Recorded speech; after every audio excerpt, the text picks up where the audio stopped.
Welcome and settle in as we take a slow, quiet walk along the edge of time where a fossil-bearing cliff meets a mild sea, and the patient rhythm of waves traces soft lines across stone and sand. Before we drift too far, if this gentle pace helps you unwind, please tap like and subscribe. And if you wish to keep learning while you rest, you can start the sleep playlist linked in the description so the calm continues without you needing to touch a thing. What city country are you watching from right now? Imagine yourself standing on a cool, firm patch of sand at the base of the cliff. The air has the faint scent of salt, a clean smell that seems to clear the mind without stirring it. The sea lifts and lowers with an even breath, leaving a lingering hush that fades into the next small wave. Pebbles ease against one another with that soft, rounded sound they have when they are truly wet, something between a knock and a whisper. The sky is a pale gray, not the stormy kind, but the kind that feels like cotton, light and wide, allowing the mind to rest on its surface like a gull on a quiet current of air. You find yourself looking up at the cliff face, the worn and gentle wall that holds pages of old seas and old shores set into rock by long, patient processes. Layers are visible, some thin as a sheet of paper, some as thick as a mattress, their colors ranging from the creamy chalk of ancient shells to the gray of silt and clay that once drifted like dust through water. In certain lines, you notice a scattering of shapes that used to be living beings, now preserved in mineral form, both delicate and strong. Shells, spiral coils, fern-like impressions, the fine ribbing of a bivalve, a leaf with veins spread like a network of memory, all tucked into their places as if laid there by a careful hand. The fossil-bearing cliff feels like a bookshelf built by the earth itself, with volumes arranged not by author, but by the angle of the sea and the season of the sediment. The gentle rhythm continues as you take a few slow steps, noticing how the cliff surface changes as you move. In one place, it is smooth and chalky, easily dusted by your fingertips. In another, it is sandy and rough, each grain a tiny crystal, dull until a glisten of water makes it shine. Farther along, there is darker shale, splitting in calm, flat sheets, like pages ready to lift and flutter with a breeze that never grows strong. In these layers, fossils may sit like pressed flowers, kept in place by the weight of time and the light touch of iron minerals that run like faint tea stains through the rock. The sea itself plays a quiet part in shaping this cliff. Each wave undercuts a little, not in a sharp bite, but in a touch almost ceremonial in its repetition. When the tide is high, the base of the cliff is rinsed in cool water that slides in and out with a softness like silk on a table. Salt water seeps into minute cracks, and when the sun warms the stone, the salt crystals grow and push just slightly, a tiny, almost polite pressure that, over many cycles, opens the crack a little wider. Rain falls, not today, but in memory and in days to come, trickling through small pores, carrying faint acids formed in the air and in the soil above.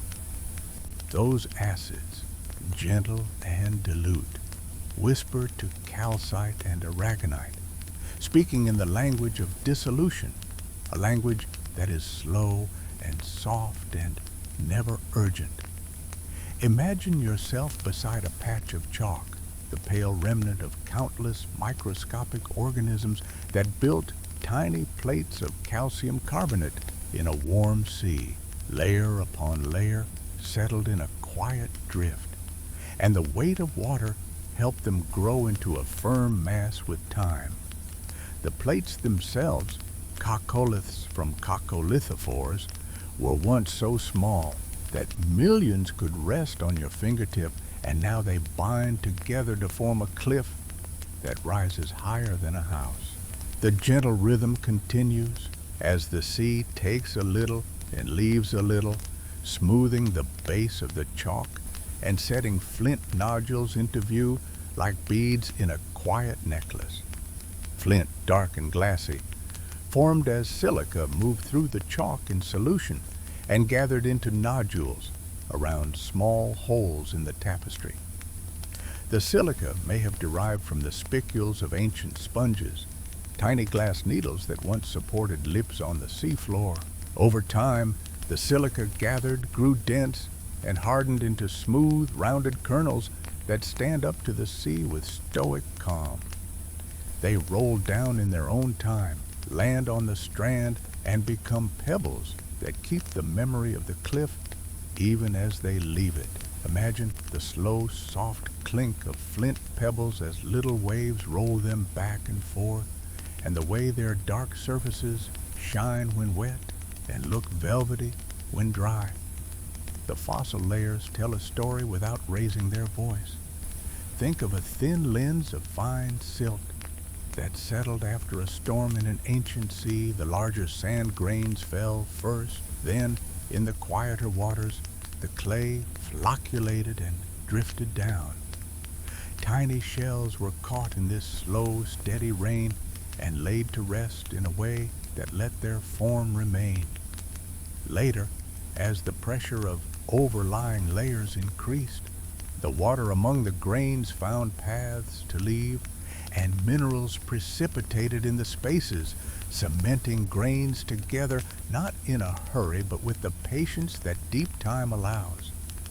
Calcite bound some layers, silica bound others, and iron oxides touched some margins with a soft red or a warm brown.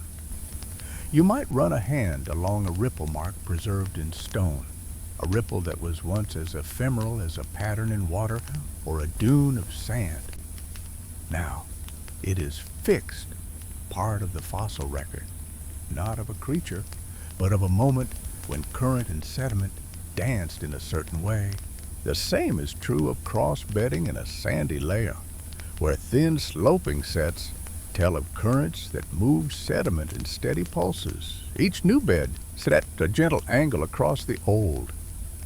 Trace fossils appear too, the paths of small burrowing creatures that left their signatures in the way they stirred the sediment, a story told in the language of tiny tunnels and backfilled trenches. The gentle rhythm continues as the cliff reveals the slow tug-of-war of weathering and erosion. Weathering loosens and changes materials in place, while erosion carries away what has been loosened. You can imagine wind on a dry day brushing the face of the cliff, carrying away a dusting of fine particles like a sigh you could barely hear. On damp days, water runs in thin threads down little grooves, following invisible patterns of permeability and sorting. Where clay layers meet sand, water may hardly pass at all, and so it moves sideways, seeking a path, emerging in a small, clear seep that leaves a darker band on the stone and feeds a bit of green algae that holds to the wet, changing only the color and leaving the texture untouched.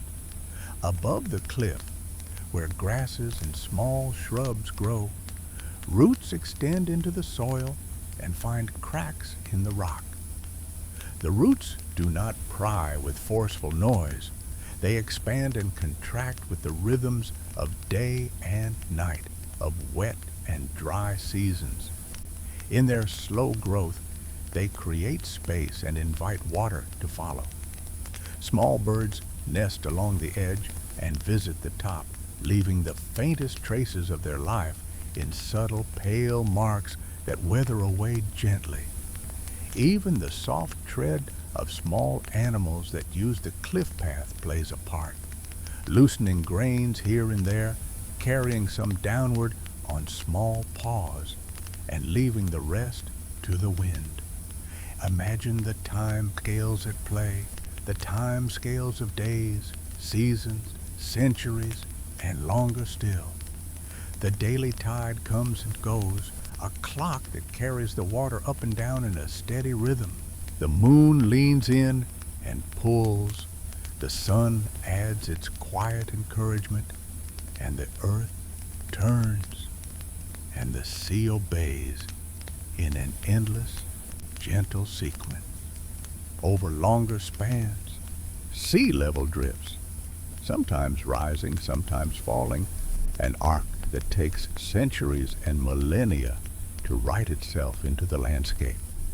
The cliff responds not with alarm, but with steady adjustment, offering a little more of itself when the sea sits higher, and breathing, in a sense, when the shoreline shifts gently seaward during lower stands.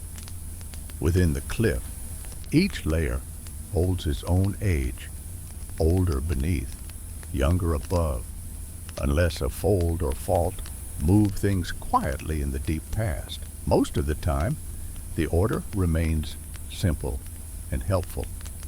An ammonite preserved in a layer can tell through its form the general time in which it lived, because ammonites change over the ages in a sequence that scientists have learned to read.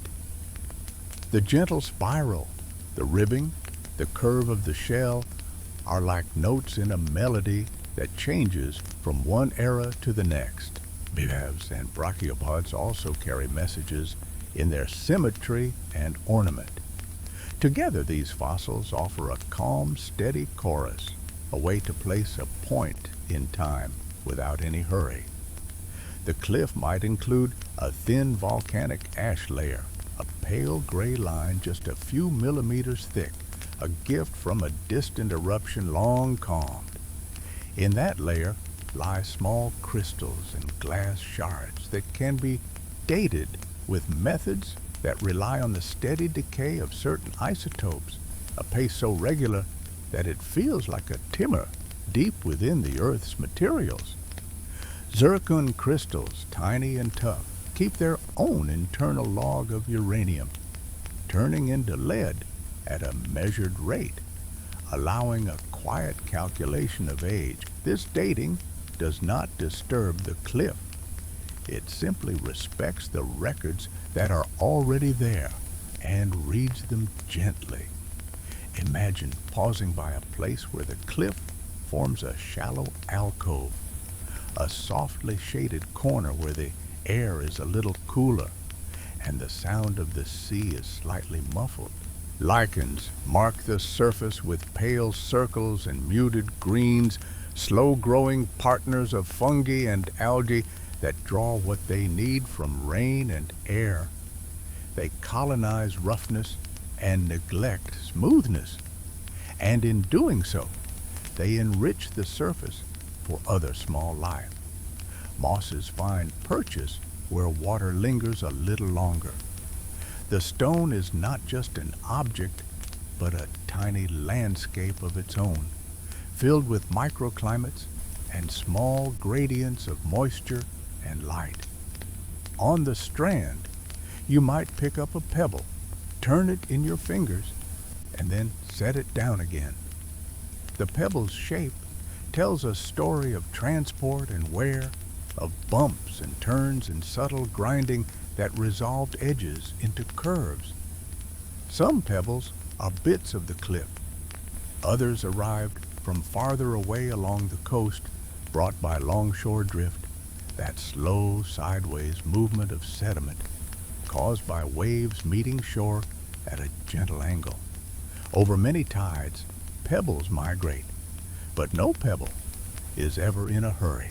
Each step of their path is just another small roll, another soft brush against a neighbor, another pause while the sea rests. The gentle rhythm continues as you walk along, keeping the sea to one side and the cliff to the other. You notice bands where the color changes because the iron content shifts from one layer to the next. Iron, when it meets oxygen and water, makes a quiet red or brown, like the color of warm tea left to cool. Where the water runs in thin streaks, it leaves faint deposits, a kind of delicate rust that patterns the stone in a way that is almost like a painting. In other places, manganese oxides draw black or dark gray lines that look like the shadow of roots, but they formed from the flow of water, not the growth of plants. In the soft light, the fossils seem at peace with their place in the cliff. Imagine a small shell, the creature long gone, the shell now a mold in the rock, sometimes filled with sparkling calcite that grew in the space it left, other times simply a hollow that catches a bead of rain. Bone fragments, if present, are not dramatic here. They are subtle, weathered pieces that hint at fish or small marine reptiles, reinforcing that life has moved through these waters in many forms and times. Plant fragments alongside suggest that rivers brought leaves and twigs from a nearby land long ago, adding them to the quiet archive that later turned to stone. The formation of a fossil is a patient collaboration between chance and circumstance.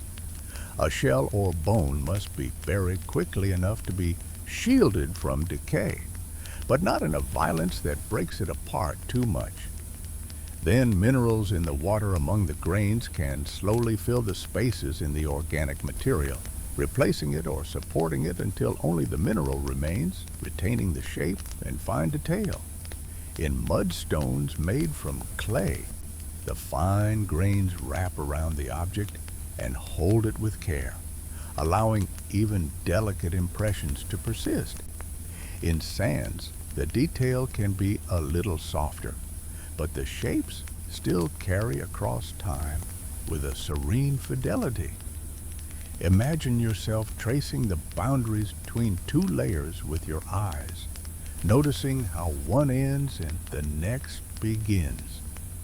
Sometimes the line is sharp, a clear boundary that feels like a quiet pause between two chapters. Other times, it is gradual, as if the scene shifted so slowly that it became smooth in the memory of the stones.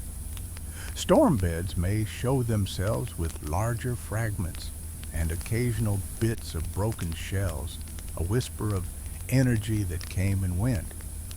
Between storms, fine sediment drifted down, falling like silent snow in the water, building delicate laminae that now can be seen if the cliff breaks just so. A paleobotanical layer might appear as a thin, dark band where plant matter collected, possibly in a lagoon or along a muddy shore sheltered from waves. The plants became peat in places, then compressed, and eventually transformed under pressure.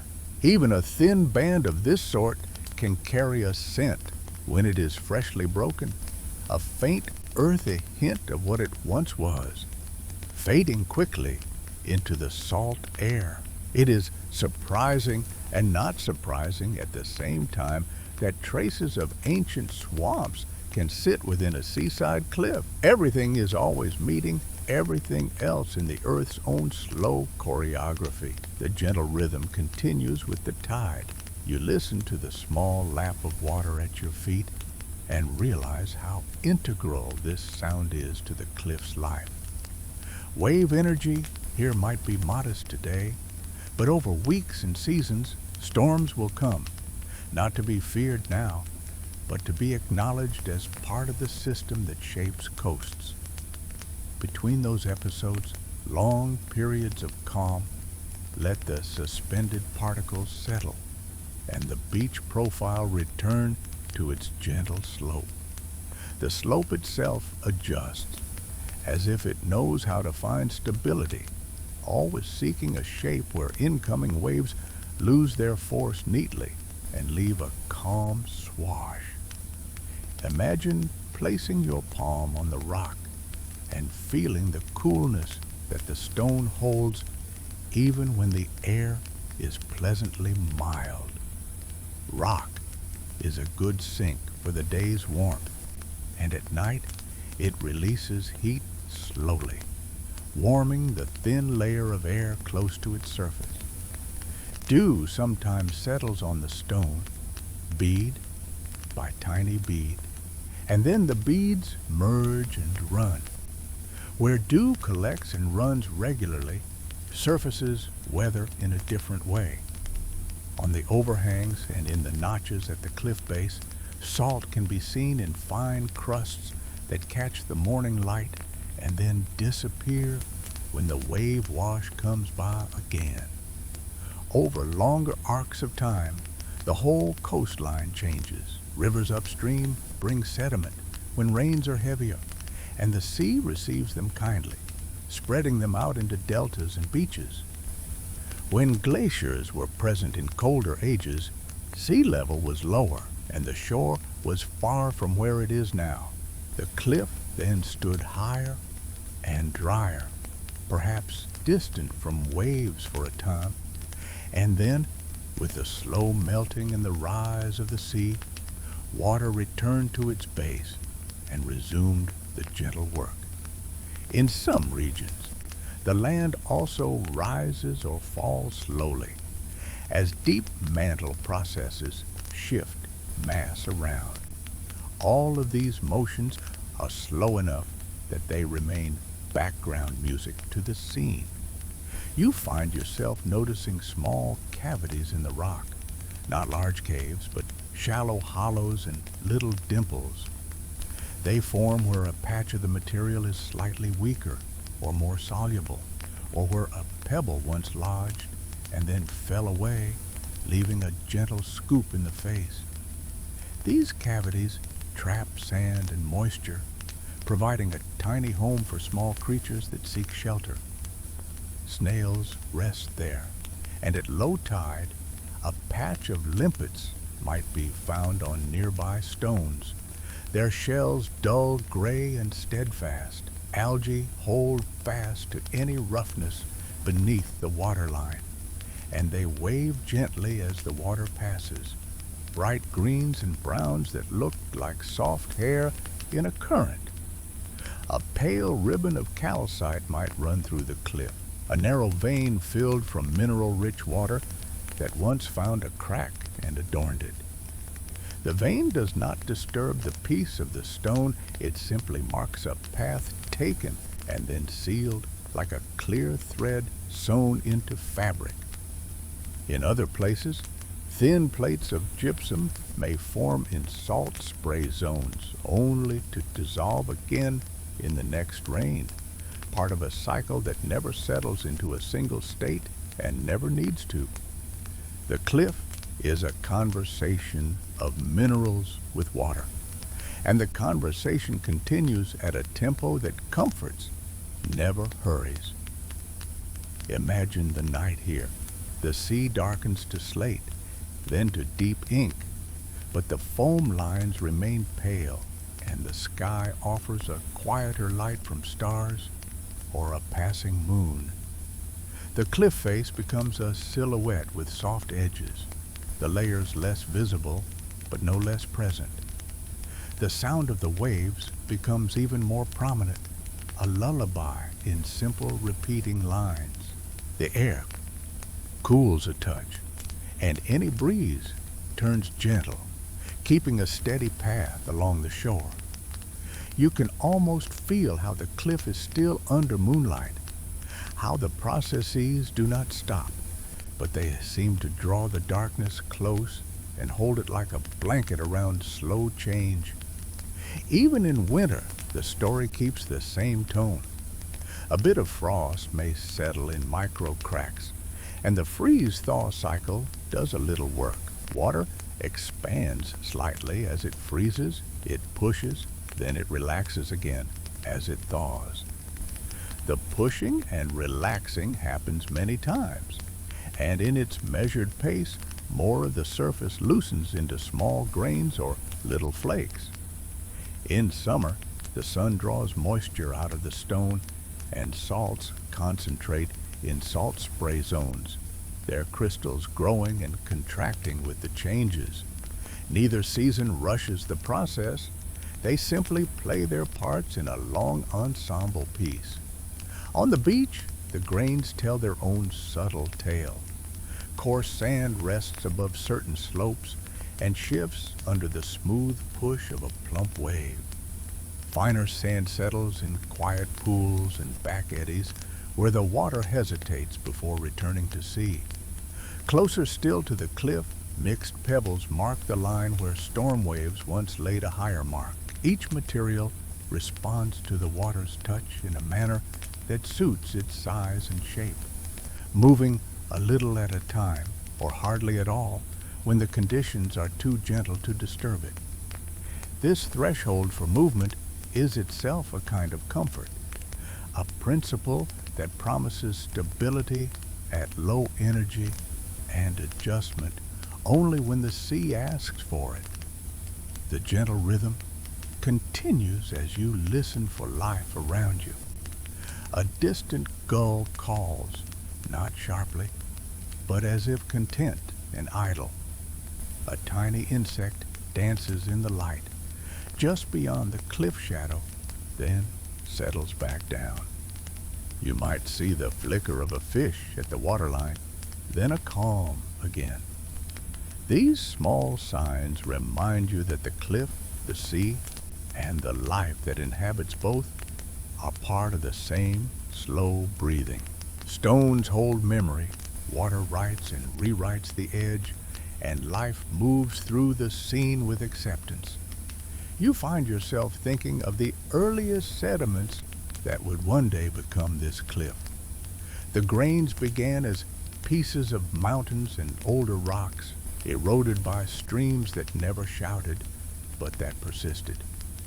The streams carried the grains to a river and then to the sea, where they lost their rough corners and relaxed into roundness. In the basin, they settled when the water calmed, then were buried as new layers formed. At depth, the pressure of overlying sediments pressed the grains closer together while water carried dissolved minerals into the spaces. Cementation turned loose sediment into rock, and the story that began with a mountain ended here on this quiet coast. The fossils within those layers came from living beings that had their own gentle moments. Creatures swam, crawled, rested, fed, and eventually made their way into the sedimentary archive. This is not a tale of tragedy here, but of continuity. The shell that became a fossil had many days of quiet life before it sank. The leaf that pressed into mud drifted down through still water and settled gently, a final glide in a slow current. Over time, those remains took on the mineral form that would carry their shape far into the future. When you see them in the cliff, you can think of them as notes held for a long time in a piece of music that never grows loud. At times, the cliff may show a small fault, a narrow, slanted line where one block of layers slipped quietly past another. Because the rocks here are relatively soft, the movement smoothed itself out rather than fracturing jaggedly. The slick-inside surfaces within the fault have fine parallel lines where tiny grains drag past each other in the movement, but you need not hold them in mind for long. They are a sign that the earth flexes under the great weight of its own materials, and that everything finds a way to accommodate stress with grace. Imagine stopping near a spot where a pale, slightly bulging shape sits in the rock face, a concretion that formed around a nucleus, such as a shell or a bit of organic matter. The concretion cement grew stronger than the surrounding rock, and so it stands a little proud as the cliff weathers back. When one falls out and lands on the sand, it opens like a small geode sometimes, revealing ringed interior patterns or a fossil preserved more carefully inside. The concretion tells you that even within a layer that appears uniform, there are small zones where conditions make cementation faster or slower, producing forms that are subtle and quietly beautiful. If you climb gently, not in a physical way, but in your mind, to the top of the cliff, you might picture a grassy verge leading away to low fields. From up there, rain gathers in the soil and moves downward slowly, meeting the rock and finding its paths. The water may pool above a clay layer and emerge in a line of springs on the side of the cliff, forming a small waterfall that is too modest to call itself that. The thin trickle supports moss, which in turn supports insects of quiet habits. Even here, the movement is one of patience and care, with each drop of water taking the time it needs to join the sea. In some places, the cliff includes a hard cemented shell bed, an old beach line now lifted up and set into the vertical, each shell cemented by calcite in a matrix of sand. These beds record ancient shorelines and the steady interplay of waves with sediments.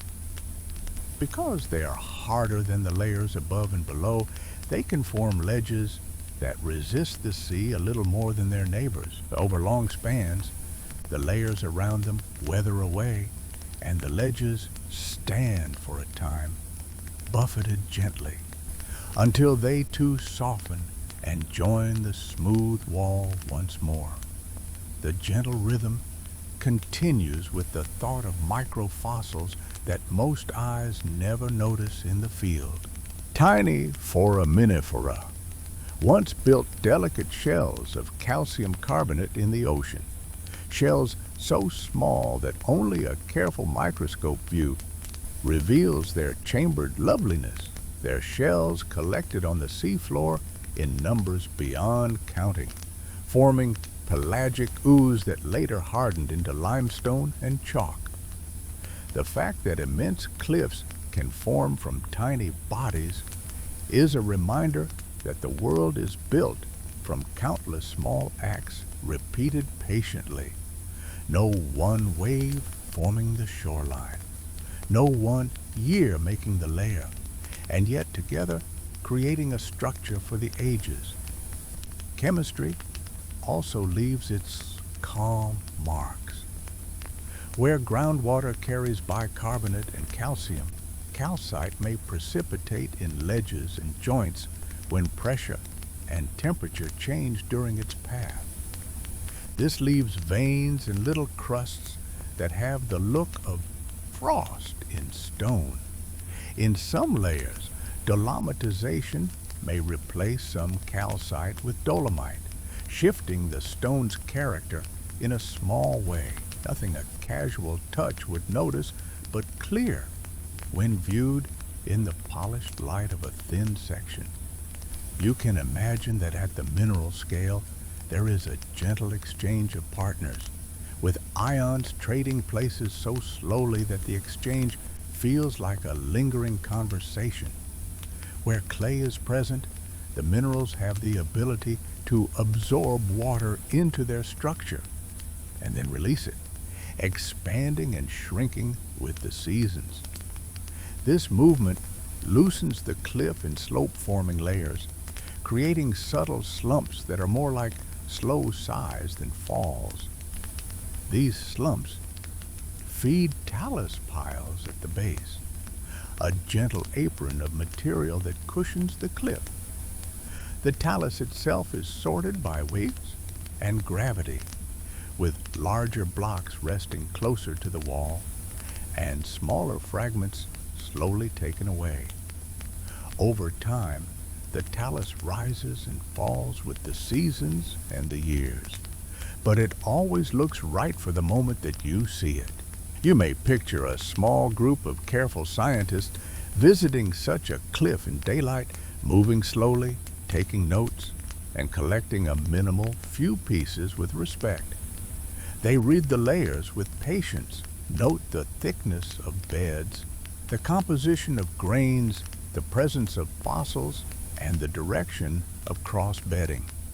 They bring small fragments back to their workspaces, where they prepare thin sections to place under a microscope to see the cement, the microscopic fossils, and the stories the grains tell. Their work is patient and quiet, matching the nature of the cliff, and their aim is simply to understand the processes at work rather than to conquer anything.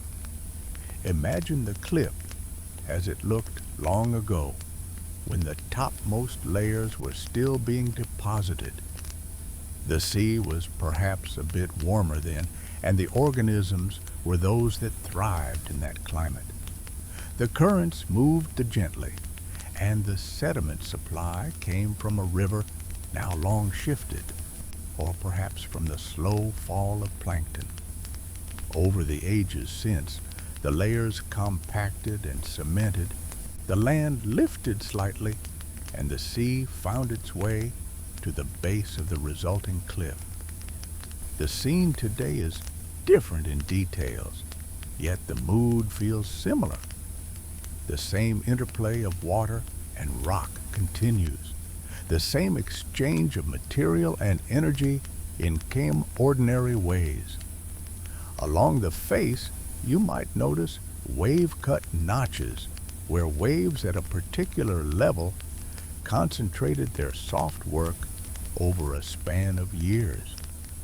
These notches are not large today, but they suggest where the sea spent its energy in recent times.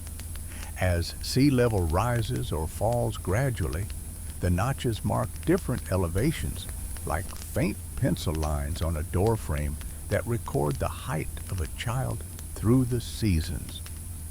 The cliff keeps these marks for a while and then smooths them away as the overall surface retreats, quiet and consistent in its motion. The gentle rhythm continues with longshore drift, moving sand and pebbles along the shore.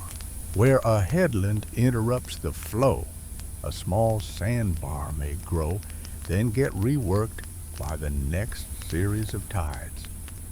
Dunes may form behind the beach in places where dry sand has space to move, building low, softly sloped mounds that host grasses with roots that hold the sand gently. These dunes tuck in behind the cliff or extend along other parts of the coastline, linking the sea's movement with the landscape shape. Nothing about it feels rushed. Even in the smallest gust that nudges a grain along, there is a sense of quiet continuation. Sometimes the cliff holds an unconformity, a surface that represents time not recorded by layers, a pause where erosion removed material before new sediments were laid down. This surface might be a wavy line that cuts gently across older beds and is then overlain by younger ones. It is a kind of breath in the rock record, a long in-between that can be as meaningful as the layers themselves. Unconformities remind you that the earth not only builds, but also rests and revises. And in that balanced pattern, it forms a story that always feels complete in the moment you see it. If you look closely at certain fossils, you might see that their original material has been replaced, molecule by molecule, by silica or calcite. In some cases, tiny pores remain, giving the fossil a lightness and a soft look. In others, the replacement is so complete and fine that even the minutest details are preserved with a clarity that feels like a respectful portrait. The process took no shortcuts and made no noise. It simply proceeded as conditions allowed, building a new likeness of the old form in stone. Imagine holding a small piece of the cliff in your hand, a loose fragment that came down in a gentle ravel. You notice that the surface feels delicate, and that if you rub it lightly, a thin film of dust forms on your fingertips. This dust is not the dirt of a busy place. It is the soft powder of mineral grains that have been carefully ground by time and rearranged by water. If you let it slip away, it returns to the beach, ready to be carried a little farther and perhaps to settle again to become a new part of the shore. Even the light that falls on the cliff participates in the scene. In the morning, it arrives from a low angle and draws out textures gently, highlighting tiny shadows on ripple marks and revealing the subtle curve of a shell. At midday, the light flattens the surface into an even glow, and the sea reflects it upward in a soft shimmering that leaves an impression more felt than seen. In the evening, the light warms and lengthens shadows once more, and the rock's colors seem to deepen as if they were taking a long breath inward. On a clouded day, the light is diffuse and steady, and the cliff looks calm and perfectly at home. The gentle rhythm continues across the arc of human time. People have stood by cliffs like this for generations, taking the same slow breaths, hearing the same soft sounds, thinking the same simple thoughts of place and time. Some have collected fossils, placing them on shelves, while others have chosen to leave them where they lay, to remain in their original order. Both gestures can be made with respect. In many places, there are guidelines that ask visitors to be gentle with the cliff, to collect only loose material, to take photographs rather than chisels to the living face.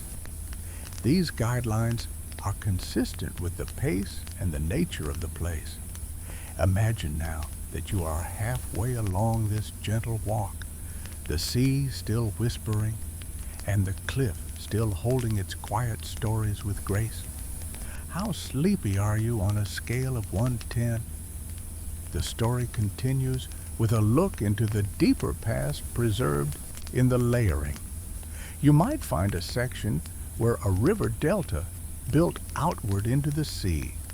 Each new layer of sand gently prograded over finer offshore mud.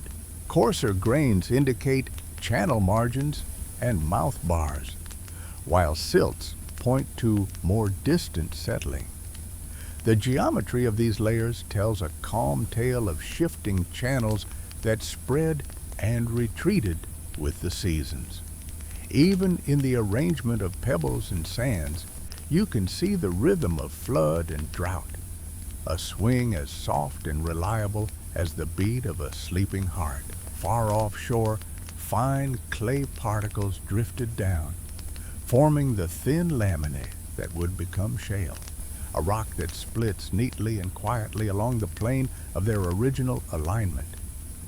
Shale captures the slowest of watery days, days when the sea was a wide, calm field and the wind did not trouble the surface. Within those layers, tiny pyrite crystals sometimes grow, forming cubic gleams that look like secret stores frozen in stone. These crystals form where oxygen was scarce and sulfur from organic matter combined with iron, a gentle chemistry that unfolded in the mud where it would not disturb what lay above. The sea we see today moves over these materials like a calm caretaker. It takes a grain and sets it down, and later it takes it again.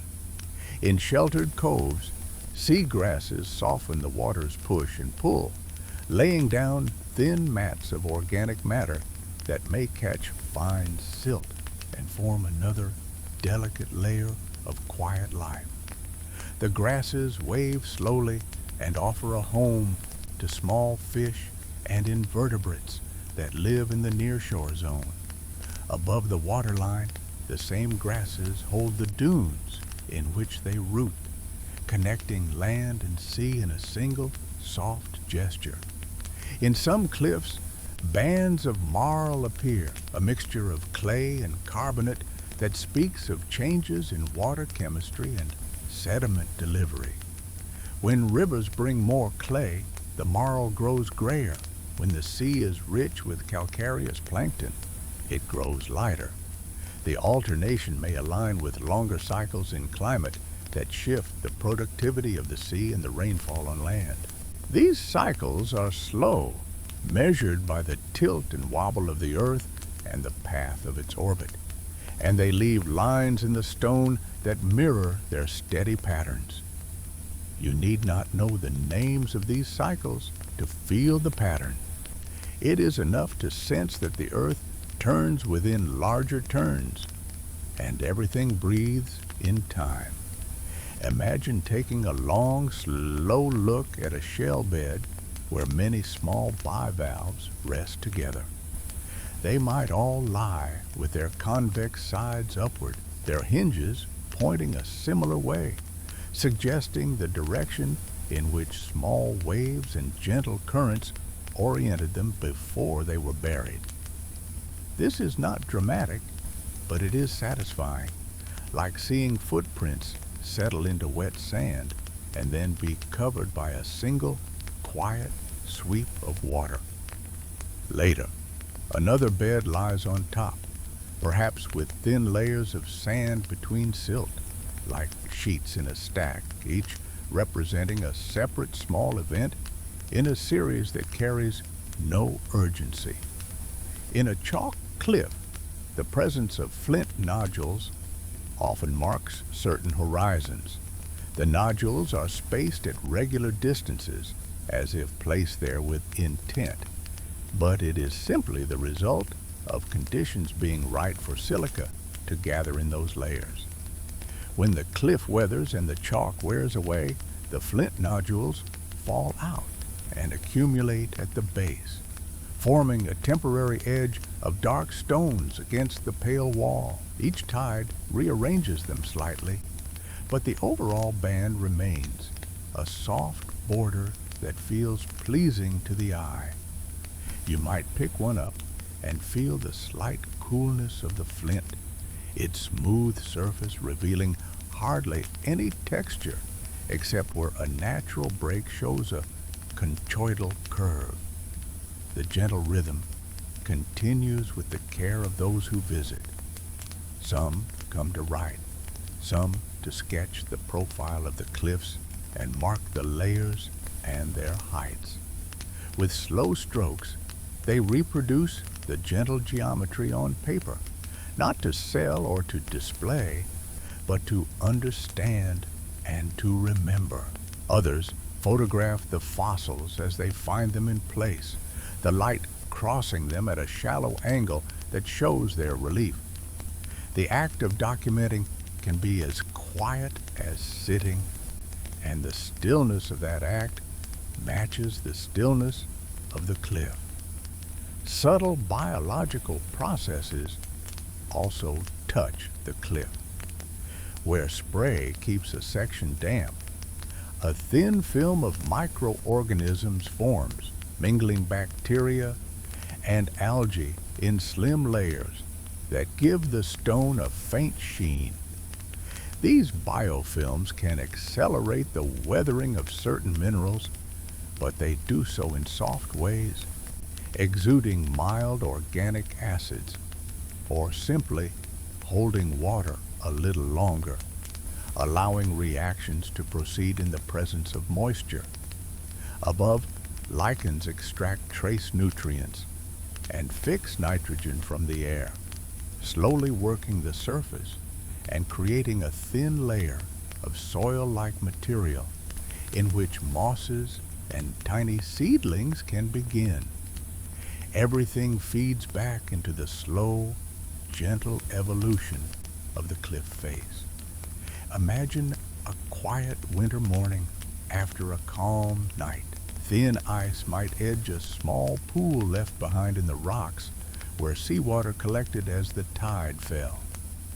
The ice has that delicate glass-like pattern of feathery crystals, and if the sun touches it, it softens without a sound.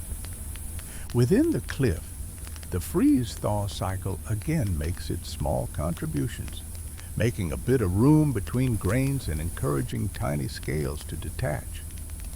By afternoon, the ice is gone, the pool is water again, and the next tide will carry it away, ruffling it into the larger sea, leaving the rock refreshed and ready to dry by evening. The cliff's fossils can be used to infer climate of the past in a steady, quiet way. Oxygen isotope ratios in carbonate shells reflect the temperature of the water in which they formed and the ice volume on land. By measuring these ratios, scientists can sketch curves of warmer and cooler times, slow rises and falls that often align with layers in the cliff. Strontium isotopes can offer a check on ages, helping to anchor the timelines drawn from fossil lineages. Even carbon isotopes move in patterns that trace changes in the carbon cycle, shifts in productivity and burial that laid away organic carbon in layers that later became stone. As you continue, you might imagine a slow camera that has watched this cliff for 1,000 years. In the camera's view, storms pass and quiet times stretch out. The base undercuts a little bit over centuries, and now and then a section of the cliff rests forward, a slump that happens more like an exhale than a crash. Each slump becomes a pile of blocks and fine debris at the toe, and the sea, over years, rounds the blocks, sifts the debris, and carries the fines away, leaving a beach that still feels familiar with each glance down its length. The cliff steps back in tiny increments, and the land above loses a strip of grass now and then, but the overall form remains, simply shifted a little inland. At the scale of a single day, these changes cannot be seen, except perhaps as a new small patch of chalk grains at the waterline, or a newly exposed fossil not there the week before. A careful observer might recognize a thin, fresh surface where a fragment flaked away, bright compared to the surrounding weathered faces. In this way, the cliff offers small new details to anyone who visits regularly, giving the sense that it is always the same and always becoming something else at the same time. There is comfort in that balance. The gentle rhythm continues with the thought of trace fossils, a shallow burrow filled with sand, a feeding trail left in mud, a resting trace shaped like the body outline of a small creature. These are not the remains of the creatures themselves, but the footprints of their lives in material form. In many ways, trace fossils feel closest to behavior, as if the mind of the creature left a soft imprint on the seafloor in the form of a path. These traces, preserved and then lifted into the light by erosion, give a quiet nod to the idea that life interacts with its environment in ways that are creative and continuous. Some layers hold storm laminations, where shells and pebbles align neatly and fine sands ripple in parallel lines, then pass upward into silt in a graded sequence. Turbidites follow a similar logic in deeper settings, where a sudden movement sends a cloud of particles downslope, and the cloud settles in order as the water calms, leaving a course to fine upward succession. These event beds are still modest in the context of the cliff, just a few centimeters thick, perhaps, and separated by many more centimeters of quiet deposition. The balance between event and calm is evident and soothing, like short, small notes within a wider, gentle hum. Imagine the interplay of groundwater and the cliff face over long spans. Where the water exits, it may leave mineral deposits in tiny curtains, each little drip a thin filament of calcite that might never grow more than a few millimeters before the conditions change.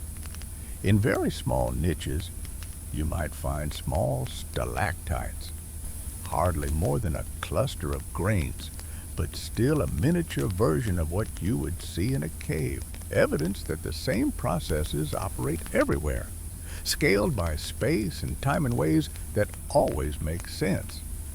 If a patch of clay blocks the water, a small wet pocket might form and gently weaken the rock around it, preparing a place where a later flake will come free. The cliff holds also the record of subtle biological contributions to sediment. The white smear of broken shells, the fine skeletal elements of plankton and algae, the silicified needles of sponges, the tiny tubes of tube worms all contribute to the rock. Their fragments measure out the life of the sea in quiet tones, a sign that abundance often announces itself with a thin, dusty film rather than a loud display. You could look at this film with a hand lens and see a world of shapes, all once alive, all now resting comfortably in place as part of the geometric fabric that is the stone. When the tide drifts further out, more of the platform at the cliff's base is exposed, and the rock dipped in the sea becomes visible, its edges smoothed and its surface pocked with the small holes made by boring organisms. Marine borers, such as certain mollusks, slowly drill into soft rock for shelter, leaving neat, round holes about the size of a small bead. When they depart, the holes remain and become tiny tide pools in miniature, filled with a few drops of seawater and perhaps a thread of seaweed. The pattern of these holes can look like a star map, random yet pleasing in its spread, each hole a tiny, safe harbor that plays its modest part in the coastal mosaic. The gentle rhythm continues with the thought of the rock cycle. The cliff is a waypoint, not an end point. The grains that fall from its face will eventually be moved, reworked, and perhaps redeposited in a new setting, where they will be buried and cemented again into rock. That rock might be lifted by slow tectonic forces, not in a hurry, and later exposed to surface processes again. In deep time, parts of the cliff may even be subducted into the Earth's interior, heating and changing into new rocks, metamorphic in character. None of this is immediate. The thought simply extends the sense of continuity and places this quiet cliff in the greater calm of the Earth's cycles. Imagine that you are resting now on a smooth boulder at the base, warmed slightly by the day's light, and you can hear the ocean's gentle hush and the soft click of pebbles in the wave backwash. If your eyes close for a moment, you can still picture the pale layers and the darker bands, the curve of fossils, the glint of flint, and the mottle of lichen. The breeze brushes your face like the edge of a page turning. When you open your eyes, the scene is unchanged, and yet you feel as if time has flowed past you, as it always does, a river so slow that it might as well be still. Certain fossils within the cliff are known as index fossils because they can be used to correlate layers across wide distances. Particular ammonites, for example, might mark a narrow window of time by their characteristic forms. If you were to walk along the coast for many miles, you might find the same form at a similar level, reassuring you that the rock sequence keeps its order faithfully. Correlation like this builds a quiet web of connections, linking cliffs and quarries and riverbanks into one story. And the story itself is one of calm consistency. In some sections, small faults and joints form a pattern that looks like a grid lightly etched into the rock. These small fractures provide paths for water and a structure for weathering to act on. Over time, they lead to the formation of blocks with soft edges that detach themselves with dignity. Where the blocks fall, they leave a fresh face that will, in turn, weather into the common look shared by the rest of the wall. The growth of this patina on a new surface is slow. It is the accumulation of tiny changes in color and texture that come with the mingling of the rock and the air. The gentle rhythm continues with a thought about how the cliff breathes humidity. On damp days, the rock absorbs moisture into pores, swelling very slightly in certain minerals. On dry days, it releases that moisture and shrinks back.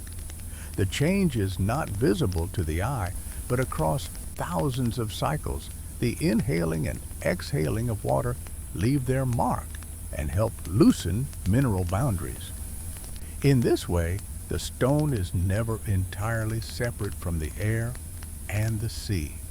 It participates in the exchange of water, just as the beach sand and the dune grasses do, each material responding to the calm cues of the environment. As the sun lowers, the colors on the cliff may shift again, with the chalk growing bluer in the shadow and the sandstone warming to honey. The sea reflects the sky and meets the beach with a soft, pearly line that glides down the shore. If a thin line of foam is left behind, it sits until the next, slightly higher wave folds over it gently. Driftwood rests without urgency where the last spring tide placed it, and it has the gray, polished look that comes from long exposure to salt and sun. Everything seems to have found its place by consent and by time. Imagine walking a little further and coming upon a place where the cliff has eroded into a small amphitheater. The curved walls face the sea, and the floor is a mix of sand and rounded stones. The acoustics here are a bit different. The sound of the waves seems to gather and form a fuller tone, filling the space as if speaking in a low, soothing voice. The amphitheater likely formed where the rock was softer or more fractured, and the sea focused its gentle energy in a curve. These shapes are common along coasts, and they always feel a little like rooms without ceilings, places to pause and listen. In the upper part of the cliff, small bands of iron-rich concretions might align with an ancient water table that remained for a time at a particular depth during the rock's early burial. These concretionary bands are sometimes called iron pans, and they weather out to form small protrusions that collect dew and host tiny moss gardens. These gardens are the green punctuation marks in a paragraph of pale stone. They signal that even within a small vertical distance, conditions have shifted enough to create different microhabitats. The gentle rhythm continues as you imagine these scenes repeating through days and seasons. On spring mornings, delicate flowers open along the cliff top, and their seeds drift down like slow snow, a flurry that the sea swallows without complaint. In summer, heat rises off the sand in ripples that you can almost see, and the cliff radiates warmth in the evening. In autumn, soft rains wash the face and draw faint, clean lines that dry slowly. In winter, low sun lays long shadows, and the air has a pinch to it that makes the sea look even smoother by contrast. The cliff accepts all of it. You find yourself thinking of the cliff as a resting place rather than a boundary. It rests between land and sea, between now and the past, between the living moment and the preserved record of lives long gone. The fossils are not heralds. They are quiet companions that sit in the wall like gentle elders reminding us of continuity. When a small fragment comes loose and falls to the sand, it seems to do so only when it is ready to be held in a hand for a moment and then set back down to rejoin the drift of grains. A thin mist moves in from the sea sometimes in the evening, and it settles against the cliff, beating on the stone and darkening it slightly. As the mist clears, the stone grows lighter again, a slow, unhurried change. The grain of the rock, the alignment of layers, and the presence of certain minerals all influence how the moisture moves, making patterns subtle enough that only a patient gaze would notice. If you watch long enough, you might see how one patch dries before another, and in that tiny difference, sense the quiet complexity of the material. The gentle rhythm continues with a thought on listening. If you were to close your eyes and listen only to the sea here, you would hear the spacing of the waves, the slight variation in their size, the small hiss of water running through and over sand. You might notice how the sound changes with the tide's phase, how it becomes fuller on the flood and quieter on the ebb. You would also hear the occasional soft ticking of pebbles under a thin sheet of water, a sound that is like the faintest rain on a window. All of this sound is low and round, nothing sharp, a sound that soothes. The beach at the cliff's foot often looks like an ordinary place, and it is in the best way. It is ordinary in that it can be counted on to be itself in all its variations. The sand slopes gently, the stones scatter and gather, the seaweed arranges itself in impossibly tidy lines. When you kneel to examine a pebble, the rest of the view stays steady, as if holding its breath for you. The cliff is part of that ordinariness and part of its deeper memory. Even though it is made of exceptional material, the stones of life settled and preserved, it does not insist on that. It simply is. Imagine the sedimentary textures kept within the rock as a vocabulary that the cliff uses to speak softly. There are ripple marks, mud cracks that hint at occasional droning in shallow flats, raindrop impressions like a delicate stippling, cross-bedding and graded bedding, bioturbation structures where animals stirred and homogenized points in the sediment. This vocabulary is always used with restraint. It never shouts its meaning. It suggests and offers. And when you understand it, you feel a calm satisfaction, like finishing a puzzle in a quiet room. The gentle rhythm continues even when you turn away. The sea keeps its pace. The cliff keeps its stance. The sky shifts, and everything is smoother than it was. The world embraces the idea that nothing remains fixed and nothing must rush. The fossil-bearing cliff is content to let the sea write on it slowly, to let the wind brush it, to let the rain draw its hairline traces, and the sun warm it in gentle, daily pulses.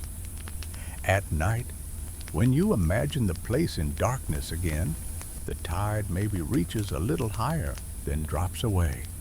The stars wheel overhead, and their light falls as gently on the cliff as sunlight does.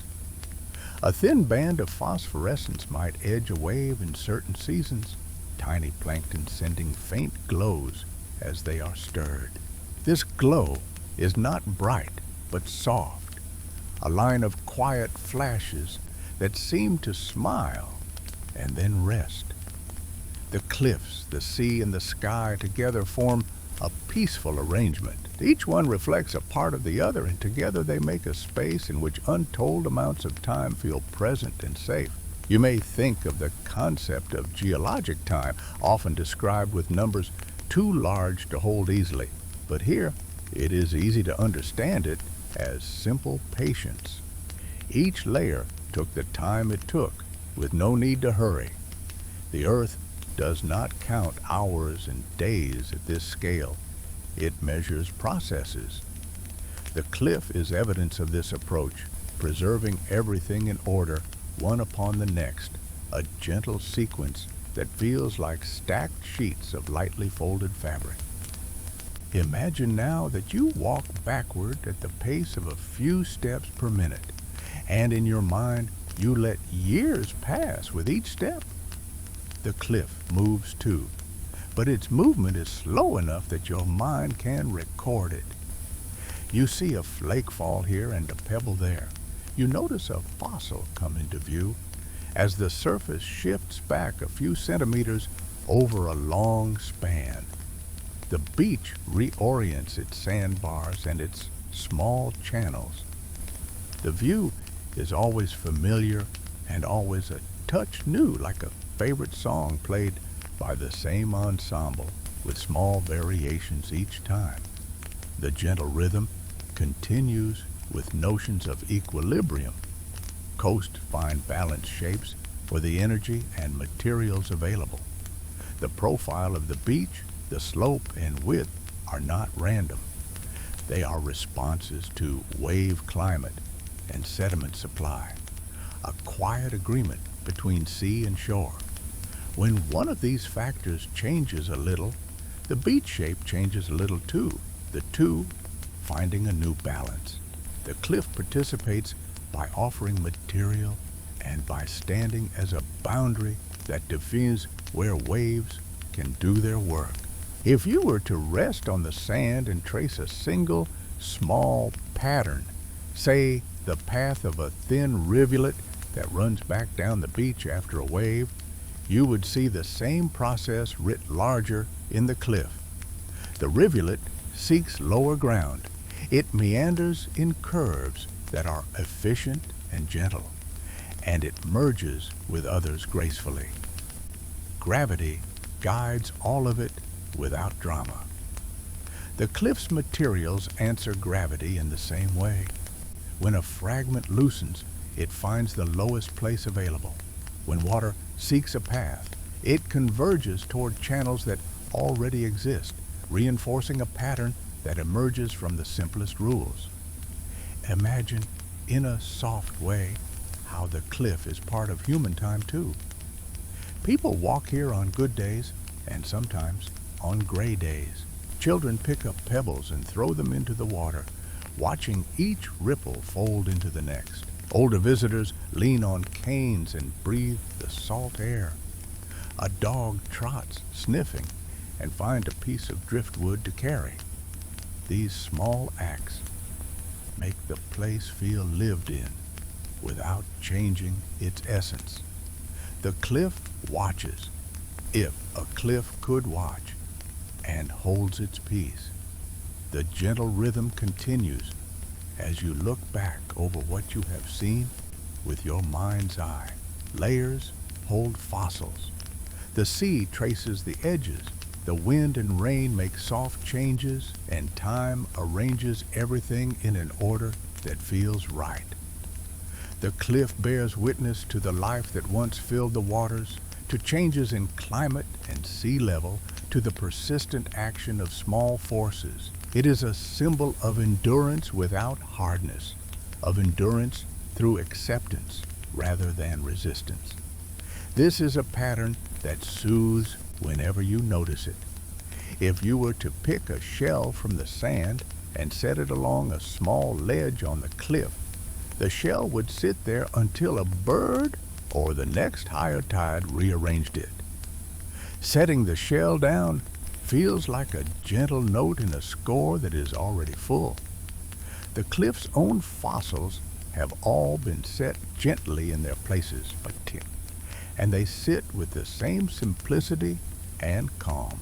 There is no need to move them, no need to insist on more than what is already there.